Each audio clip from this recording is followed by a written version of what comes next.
The theme for the afternoon talk is the significance of nourishment.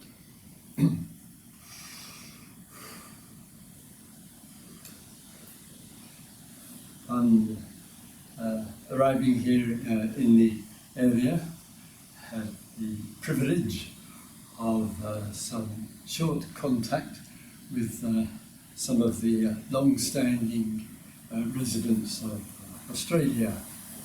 So along the track in the evening time, approaching the Devon community, there was a lovely large python. So we stopped the car, and a quick photograph. Then the cockatoos, the long-standing resident here, in the night getting up just to have a cup of tea in Jen's place, and a rather large huntsman's spider right over the light switch there. And then when you were sitting in here, I was hanging my shirt and clothes up on the line, and there, of course, the beloved kangaroo, 30 or 40 meters away.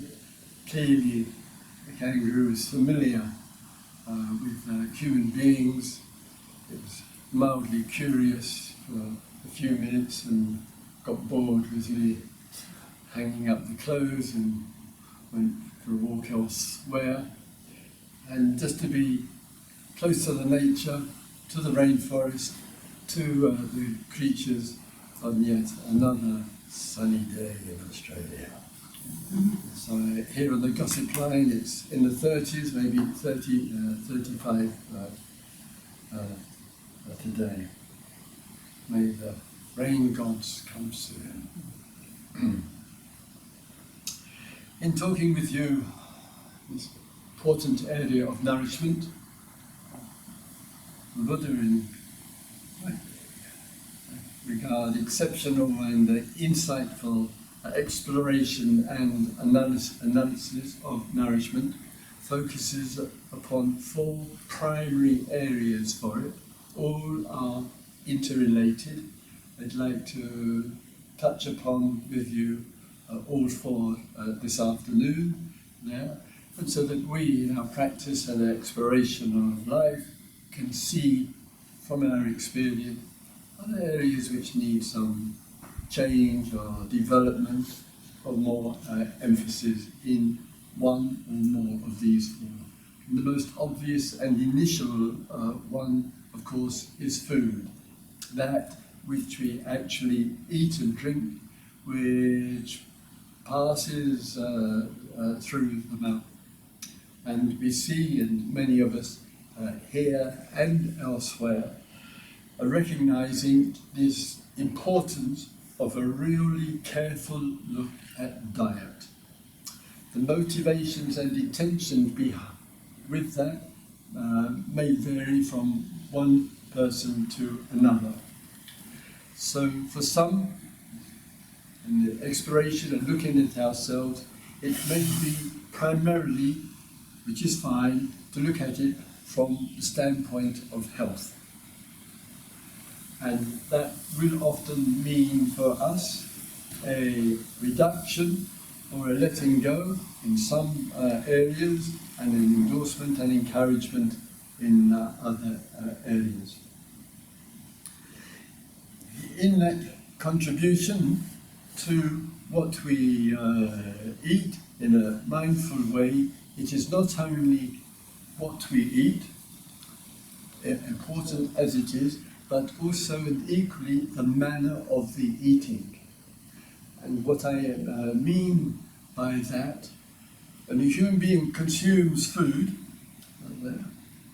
the relationship to the mode of eating, meaning bringing the mindfulness to it, it requires from us eating mindfully, and leaving some space inside the stomach for the food to digest. In the eating of the food, as much as possible, to chew the food well, so that by the time we swallow the food, it's moved more towards being in a liquid format. There. And of course the manner of the meal, the cooking. It is a daily practice to get this area of diet in a harmonious and balanced way. And it is also with it is a discipline. And that discipline quite often is a capacity which we have to say yes to this and no to that, and to stay true to it. And sometimes we compromise, and I'd encourage us not to. So some people would say, oh, when I go home, mummy and daddy, they put on the backside of a cow on the table to eat some slices of that, or a couple of legs of chickens, and to consume that. Or perhaps one has moved away from the dairy products as well. Oh, I don't want to upset mummy and daddy. If I say no, upset them. Simple. Say no. Kindly, warmly, fearlessly. There. Do not compromise on these things. Have the courage of your conviction.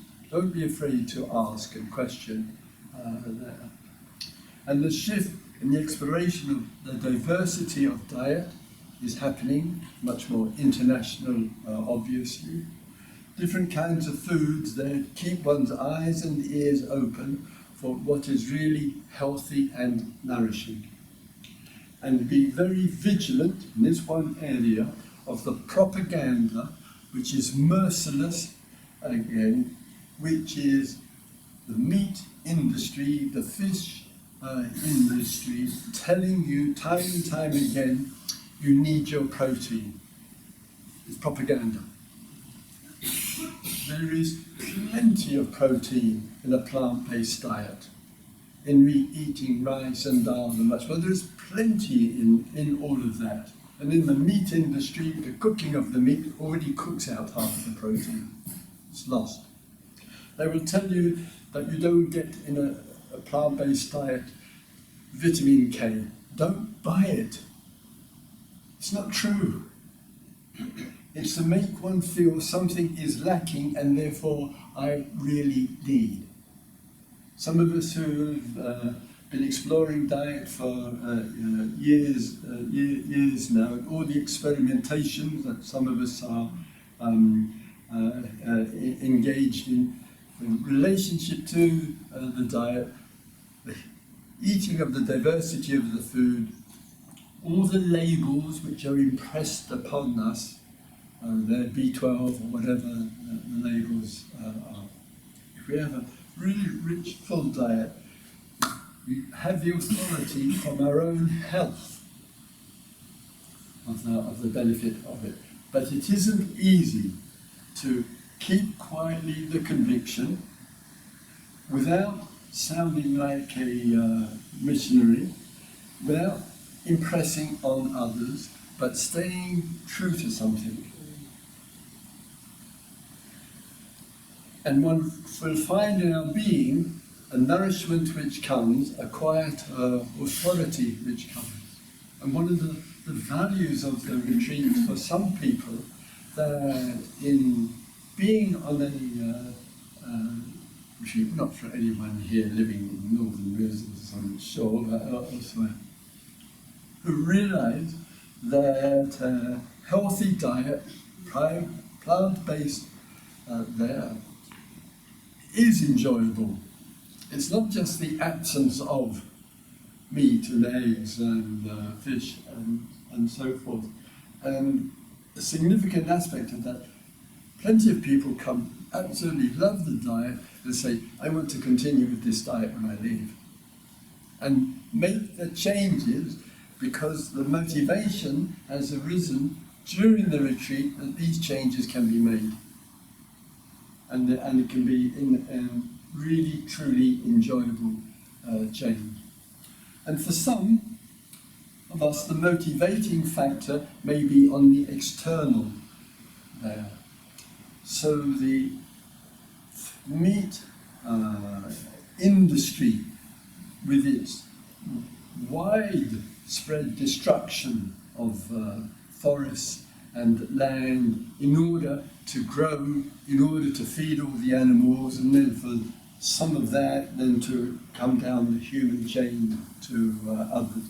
Some of us said there's far healthier ways in relationship to the land, instead of using so much of it, so precious land, to feed a modest number of animals compared with what can be grown. And the situations for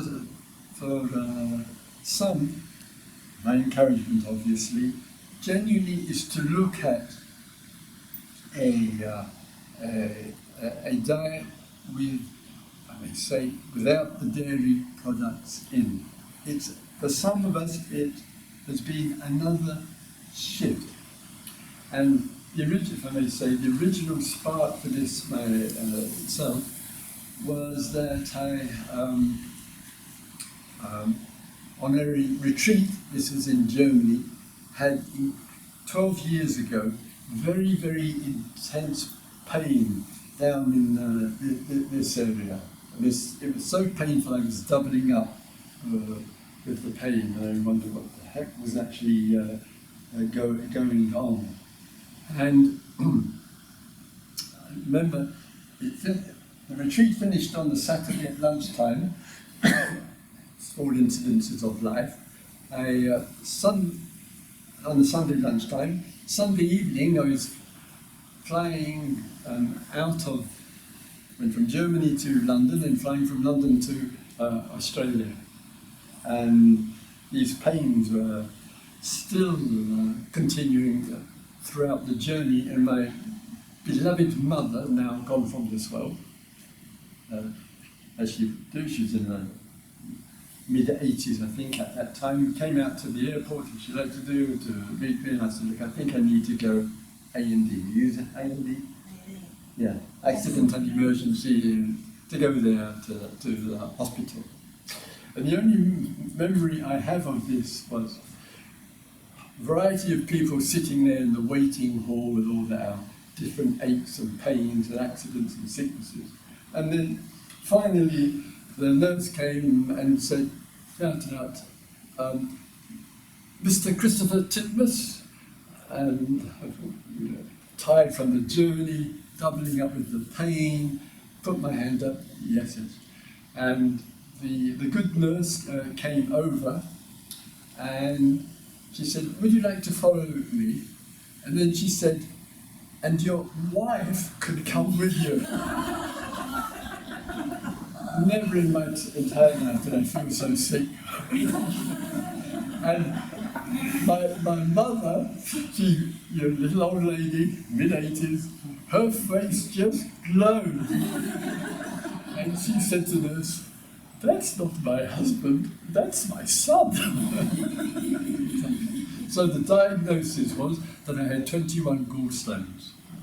So that was where the pain was coming from. My mother had her gallstone out, my grandmother had hers out, and my great-grandmother had hers out. So a little, what you call it, genetic deficiency or whatever. So I got back home, I live in Totnes, it's parallel to the Shannon, Lismore, and there the doctor said, look, it's very simple, keyhole surgery, your gallbladder has no evolutionary purpose, it can just be pulled out, you go home, don't pick anything up, like even a kettle of hot water for a month, and you'll be fine. And I laughed and I said to him, I live in Totnes, we don't do surgery, we do diet. So he said, okay, but if you have one more attack, and then you promise you'll come, and so okay. So that motivated the dropping of all the dairy products, because gallstones is fat and other stuff all getting glued in there together, etc. So sometimes, to make the point, we may consider out of the health factor.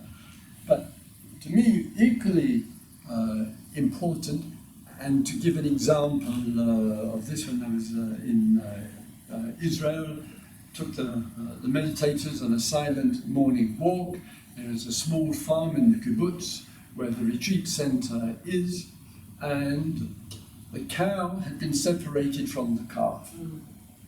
And the anguish for the cow, which could see the calf, was crying. And the animals, just two animals, that's the calf and the cow, just couldn't reach each other. And there is a kind of price, of course, which is paid for in that which we receive. I do think the environment that we are in together these days really is worth reflecting upon. What can I, as a human being, contribute with the diet to living in a sustainable way? And one can make it affordable, even though it's quite often is organic food, very healthy food, costs a little bit more. But if one is careful, as some of us have to be with the finances, it still is that we can live in an affordable way, eat healthy food, which gives support to the environment, which gives support to the animals and gives support to ourselves and our families. And it is a quiet commitment, and it is part of the radical change which is needed. It is to be in the forefront of consciousness, is to be looking at diet. It's indispensable. And as the Buddha commented on from time to time, he said that men and women of the earth, that we need healthy food to contribute to helping us to think clearly. It is part of our practice. So one area of the four is this area of a healthy and nutritious diet. And the second area there, when sometimes in our internal life there are difficulties, emotional difficulties. We're feeling rather empty in a kind of unhealthy way, a bit low, a bit down. And in a way where we feel undernourished. That may be because those who are around us simply not recognizing we need some extra support and some extra nourishment. Sometimes we are doing so much, we don't realize how much we are burning up inside, so we're not really looking after ourselves, we're not really nourishing ourselves as well. When there is some loss of nourishment in the human being, there's much more likelihood of frequent pilgrimages to the refrigerator. The refrigerators become the holy shrine of the West, or Western life, we might call it there. When we're feeling undernourished, the mindfulness level also easily goes down. We can find ourselves eating that which we know is not healthy to eat. It's used to kind of fill a hole inside of ourselves. And the outcome of that are all the consequences there. So it's a mindfulness practice, and with the nourishment, though healthy food goes through the portal, the mouth, this particular organ, obviously, through the taste buds as well. We might ask ourselves, and others who appear to be undernourished in any way, can the nourishment travel through the other four senses to really develop and cultivate nourishment through the senses?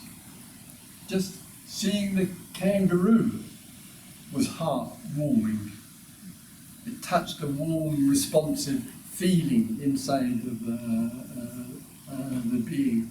The lovely nourishment from the kindnesses that take place with regard to your order, commitment and dedication. One's seeing it with one's eyes, one's hearing it with one's ears and from it. It is nourishing. The smells of life, that which we touch, small things of life. To really check in with ourselves here and elsewhere. Am I being fed, that means nourished, so to speak, through the eyes, through the ears, through the nose, through touch, in other words, through the other senses? And if that's cultivated there, that nourishment brings into harmony the nourishment with the diet. It's not just about eating. There. And sometimes through the ears, as a small example, just a few days before leaving home to come here, a friend of mine, he's Richard Komsky, he's the leader of the local symphony orchestra, and has married to an English woman. He's an Israeli, and one of the managers for 2 years at a retreat centre nearby. And sometimes one goes into something fresh, in this case going to the concert, one of the concerts to lend an ear. And the lovely thing about a local concert, incidentally, some of you may know, one can sit so close to the orchestra. I mean, I could put my hand out and touch the shoulder of the lead violinist. It's really close, it's intimate, and the sound really comes through. And in one of the concerts, they played Tchaikovsky's Romeo and Juliet. YouTube it, it's precious. And the first part is, as you know, the story, the drama of the conflict between these two Italian families because they hate each other, an issue with each other, and Romeo is from one family and Juliet is from the other. So the drama of the story arises. And that's the end of the first movement. And then suddenly it moves to the relationship of the deep love of Romeo and Juliet. I sat there, I was in the second row. I just had tears in my eyes. Sometimes it's so unexpected, the communication of love travelling through the ears from the orchestra, who are the gods of music, and just passing into the being and touching something so deep and unexpected. It's extraordinarily nourishing. It's not hearing, it's a kind of listening and receptivity. And those moments are really precious. And it's part of that, same with the eyes, as with the ears, with the smells, with the touch, to really be receptive, so that the whole being, as the Buddha's constantly said, develop the senses. One doesn't have to have an interest in owning and possessing. It's just the development of the senses, to really keep the eyes open, the ears open, for that receptivity. And when I went last week, the orchestra played the Pastoral, Beethoven's Sixth. And just what human beings can put together there. And one follows the flow of this particular symphony. And I never even listened to classical music. I had no interest. I'm a rock man. Stones and Beatles and Dylan, that's my genre. There, and it took ages to get into the rhythm of the classical music. And it starts off from Beethoven originally walking in the woods and in the forests. And he records his experience, and then the musicians come in, and the musicians are giving the sounds of the birds and the cuckoo, and then the musician are then playing with the raindrops. It is extraordinary there. And then you hear a little bit more noise, a little bit more noise, and the drummer gets a bit louder, and you know that there's a storm coming. And the storm comes in via the orchestra when it's following an afternoon in Beethoven's life of a walk in the woods with the storm coming. And we hear this huge storm. And then the storm is over, and we are left in the last movement with just the flute. And all is quiet and peaceful in the forest.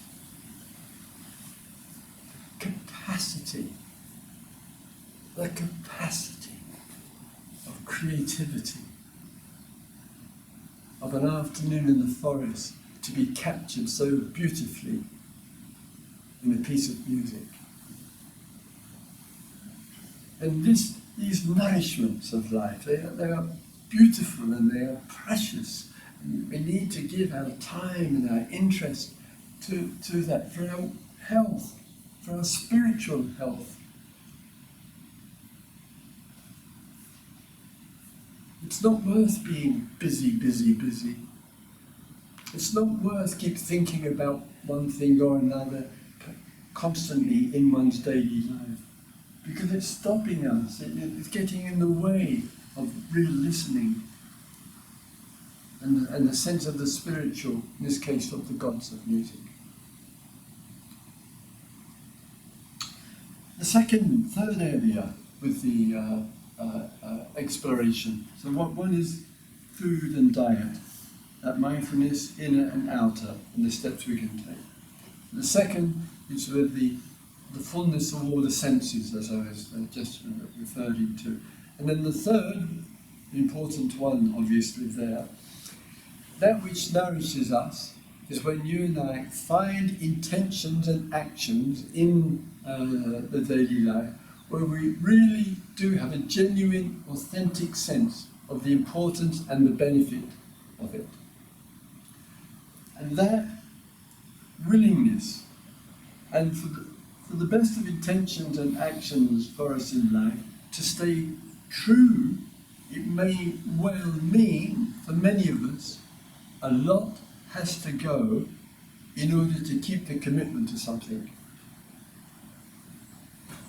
There are many things I find for myself. I mean, just use myself as a personal example here. People will say to me fairly regularly, along the line, "Oh, Christopher, what a lucky life you have. You travel to different continents and you meet so many different people, and you go to different environments and you do it so regularly. Well, how lovely is that? And how blessed you are." And in many respects, of course, that may be true. But it also requires to keep that quiet commitment of service to others in different parts of the world, doing without lots of things. So one's love life has tended to be one of those. So the mantra, I think perhaps we've all got our mantras with our love life. So the mantra of my love life over the years is basically, "Christopher, I love you, but you're never around." Maybe that's why they love me. Anyway. And people say, "Oh, that must be so nice. It must be, oh, you're away, you don't see each other for some weeks or a month or two. And then you come back together. It must be like having a honeymoon again." Oh, no, it's not. Oh, no, it's not. Do you realise what can go on inside of the mind when there is absence? All sorts of wishes and needs and neediness, all sorts of things can be going on. Some of you have been in what I call LDRs, long-distance relationships. You know exactly what I mean. I use it as an example that what may appear to be precious and lovely for others, for some of us, it really is a challenge to stay steady and true to something. And that quiet commitment to that. And even though, in my particular case, if I may say, I remind myself of why we are born with two ears. And essentially, it's about praise and blame. That's my conclusion over the years. So the praise would be, oh, and others, well, oh, it's really precious and wonderful work you are doing. I'm not going to disagree, am I? And the praise is very welcome. And then the blame is, you're a hypocrite. You're talking to people about climate change, and you're flying from London to Brisbane. You should stop flying there and be an example to others. And so you get an equal share of both. Of course, there's a capacity for some reflection on these matters, and the voice which I put out and the voice which I stay steady with, and so far I have not been persuaded to change my mind, is that it is valid to use an aeroplane in the service of others. It is valid to respond and meet and give support to others. This place and our planet is a small world. It is valid for human beings to travel to other parts of the world to really learn things which we are not able to learn in our own culture. And some of us have been to other parts of the world, benefiting enormously from that, and out of that we've had the opportunity to share, to give, and what better example is this Buddhist centre, monastery with the monk here from another culture, because we made those decisions. And when we give support to others, and people are travelling all over this world doing remarkable acts of service, and I say, are we going to say you shouldn't do those acts of service for people? Are we going to put a block on that? Are we going to confine ourselves to the insularity of our own country? I think there would be more, for me, it would be more problematic for people if we stay just locked into our own country and we refuse to fly. There are situations as well, people, families and deep loved ones who wish to fly, they say fine. What they don't fly for is holidays.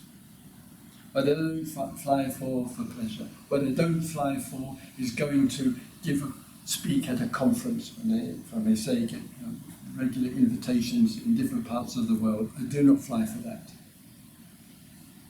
So I have to look for myself, make my decisions in these areas there. And some people have made the decision not to fly at all, and appreciate and respect those rights. And others are in the process of questioning our relationship to these areas, and some of us, like myself and some other friends, feel that the benefit coming through learning or through offering and sharing outweighs the cost of taking that flight. That's the view that some of us have. Coming back to the point there with the intentions and the actions that we engage in, the absence of matters a great deal as well, as was touched upon a little bit earlier with you. In any particular role which we have, it is never 24/7. It never has been for a mother, it never has been for a father, it never has been for a worker. Nobody is in a role 24/7 there. The function of the role, including in this case the Dharma teacher here, is in its presentation. And in its presentation, it is when, with the role, the other who enables the role to be, whatever that may be in our life, she or he are present. when we are engaged in the role on behalf of. We are writing, we are doing our emails, we are updating our website. There is the role then. So it's either presence or on behalf of in some other situations, such as the writing and so forth. There are many moments in the day when we are not in the role. We need to be extremely clear we are not in the role. Even, if I may say, for myself here, and it's a small example of this, even in a retreat, it might appear that I'm in the role around the clock when I'm here. Thank God I am not, and have absolutely no interest to be either. So there are plenty of times I'm just eating this delicious food, I'm brushing my teeth, I'm in the room having a quiet period, I'm enjoying the companionship of one of the residents, early ones, the kangaroo, for a few moments. There are plenty of moments in which the role is not functioning. And if we're not carrying the role, there will be a lot less stress. And there's a renewal of the energy. When we carry the identity, I am the mother, I am the father, I am the worker, and we carry it around with us, the consciousness gets stuck with it. Stress, anxiety, worry. The self has become too much caught up in a role. There's no liberation in that. It's an imprisonment, and it's exhausting. So even in a situation where it would appear like, oh, the role is functioning all the time, there are plenty of moments in the breakup of the role. The first meeting that I had with Ajahn Buddhadasa, who started off in the forest alone, then a hut was built. He spent more than 60 years in the forest, and then the monks came, then he built a spiritual theatre, and then people came. He said, I've just been sitting here, and all this is going on around there. And when I asked him, my very first meeting, young guy, been on the road hitchhiking for about 3 years, maybe 24, 25 years of age, asked him a question, whatever it was, about understanding and so forth, and he took hold of his robe, resting on the top of his shoulder. He pulled it off the shoulder, and his response was, the whole idea, I am a monk, is just an idea. Look at it. It's just a piece of orange cloth. Where is the monk? I listened to that and I thought, I want to listen to this person more. And a few months later, the orange cloth was being worn. Was two young German guys who I'd met in India. And they said, oh, they were going to visit London. I said, oh, my mum and dad lived just outside of London. And I said, you could go and visit, I'd be very happy. I hadn't seen my parents 7 or 8 years at that time. And they turned up around 10 or 11 o'clock at night. And my parents had students staying with them. I wasn't actually from Germany. One of the students went and opened the front door, came back to my mum and dad watching the TV. And, and one of those who came was a monk, a Buddhist monk. And young German guy, never seen a Buddhist monk before in his life.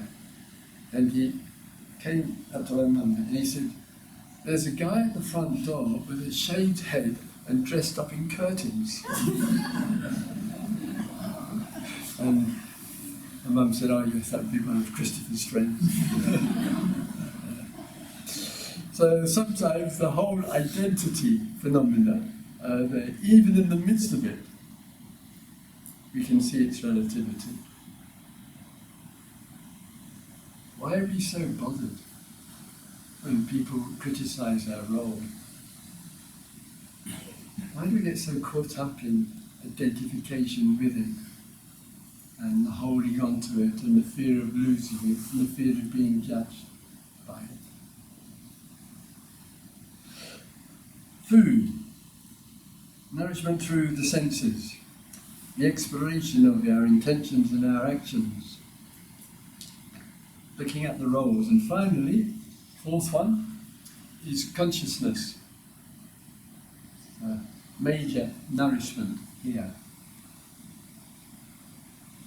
We see a plant, we're really mindful of the plant, and we recognize that we are planted on the earth as well.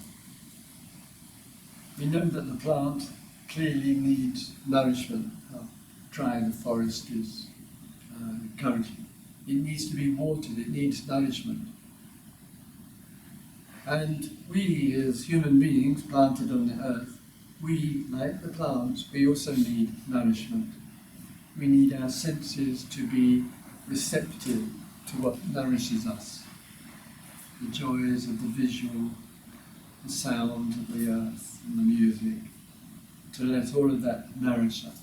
And when we're just mindful of the plant, like that beautiful book on the secret life of trees there, and we begin to feel a closeness and an intimacy, and the mindfulness of is nourishing. It's nourishing, having a sense that as high as the trees go, as far as the roots will spread out, and those roots will spread out and get very close to the other roots, and the nutrients of the trees are being shared underground. And just as it is with us as human beings, the skin and the nature of the skin reveals if we're very young, all of us, and played with the babies and the beauty and the softness of the skin. And the skin gets a little harder as the years go by, and there are a few more lines on the skin, etc. So it is with the trees. The skin also starts to change. The lines also, and the bark of the trees there. And when the trees, as they store the water up in the root of the trees and then push it up through the tree to nourish and feed the whole of the tree, gradually its strength, as it gets older and older, gets a little weaker and weaker, and the tops of the trees don't have the strength, and they start to change, just as it is with us.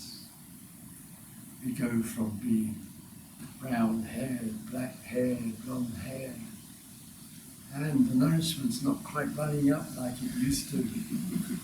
And then we have our first spots of the grey, and then it gets greyer and greyer, and then we're remembering grey, yes, the good old days.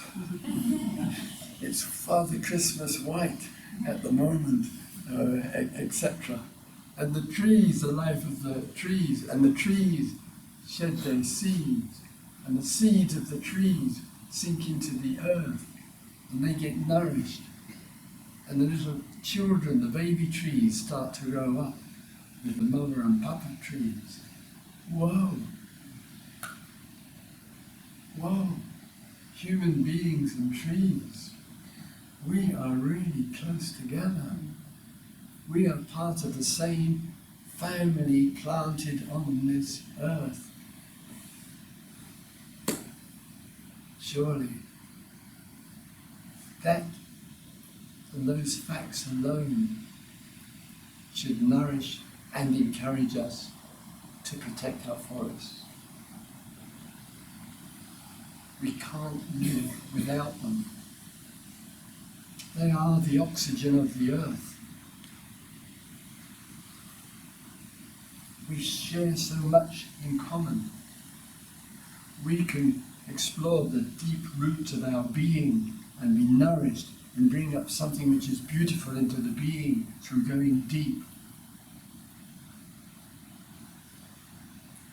And all of this belongs to that nourishment of the force of consciousness, being a conscious human being, a mindful human being, a meditative human being, an aware human being.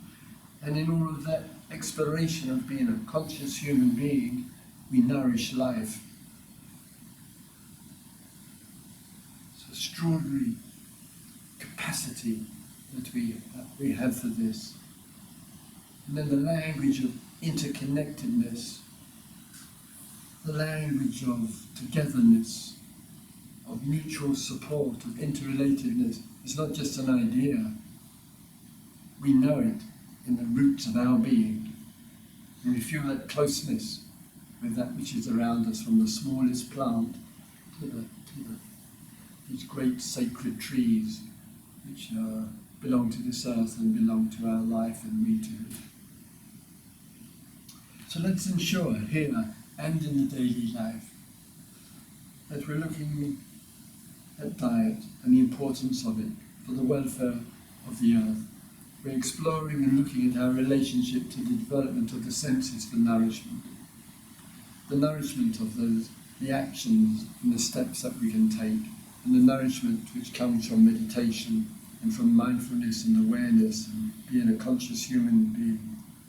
And really make a quiet, dedicated commitment to all of that, we will be fine, and so will the earth. Let's have our quiet minute together, shall we?